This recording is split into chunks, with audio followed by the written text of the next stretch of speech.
What is React? Facebook engineer decided though enough is enough. Means Facebook engineer who have designed the Facebook app, they decided that enough is enough. Given their experience with the single page apps, means we have they decided to develop a single page app. They released a library called React. React. React not only address those shortcomings, means it only not address this shortcoming, means this can't develop this shortcoming means single phase app, but also change how we think about the building single phase app, means it also change how we think about building single phase app. In the old in the past years, we developed different types of pages. For example, home page or source page, detail page, and so on. There are many sections.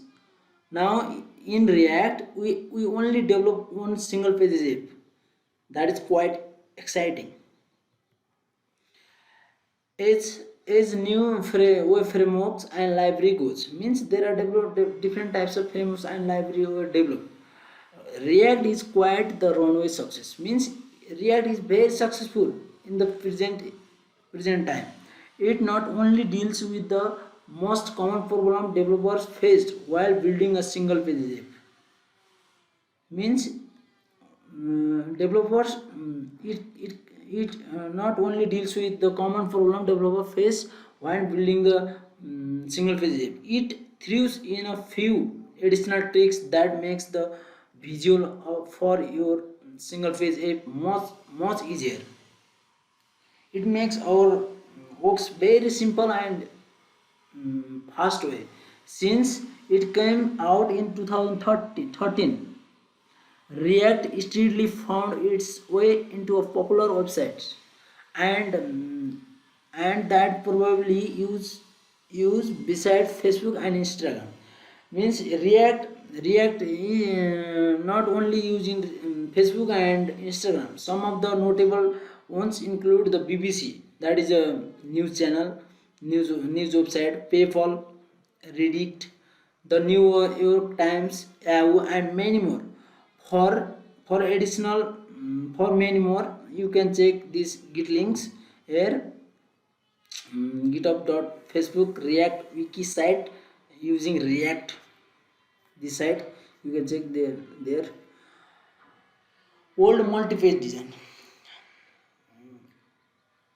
Before React develop, before React JS develop, there we develop like this index.html, then the source result.html, then item detail.html, order.html. If you had to build this a few years ago, you may have taken an approach that involved multi individual pages. For different pages, you have to develop different pages. The workflow would be look like this figure. I have already told about that if we have to develop an app, we have to develop a different pages. That is quite boring things. Now a single pages app, new single pages app. Modern app tends to adapt to what is known as single pages app. SAP model. This is also known as single page app model, means SPA. This is a old where you never navigate to different pages or even reloaded of pages. Instead of different views of your app are loaded and unloaded into same page itself. Means user interact our app. When user interact to our app, we replace this dotted line, this dotted content, dotted red line with data and HTML that matches the users is trying to do. The end result is much more fluid experience. You can even use lots of visual techniques to have your new content transition nicely, just like you you might have cool apps on your mobile or desktop. It is very simple, not possible when navigate to different pages. We can develop this, we can replace the dotted area with different data and html component. We replace this only, this red line only. This makes react quite simple.